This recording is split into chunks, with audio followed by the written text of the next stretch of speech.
Liquid detergent के cap वाली video आप लोगों को तो याद ही होगी, जो कस्टमर ने गलती से मशीन में छोड़ दिया था और वो बहुत आवाज़ कर रहा था। तो इस वीडियो में देखने वाले हैं हमने उसको कैसे निकाला था।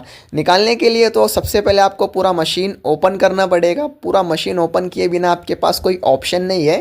फर्स्ट ऑप्शन आपके पास ऊपर एक होल रहता है जहाँ पर हॉज लगा होता है, या तो आप उसको वहाँ से निकालो। सेकंड ऑप्शन नीचे भी एक स्पेस होता है, वहाँ पर भी हॉज होता है, वहाँ से निकालो। लेकिन वहाँ से नहीं निकला तो आपके पास थर्ड और लास्ट ऑप्शन बैक साइड में लगे हुए हीटर के पास से ही होगा। हीटर को निकालने के बाद आप उसको नीचे से इजीली निकाल सकते हो, इनकेस वो नीचे आया होगा तो। देख सकते हो इतना छोटा सा कैप था। तो यही था आज का हमारा छोटा सा वीडियो। तब तक के लिए अल्लाह हाफिज़, फिर मिलेंगे वो आप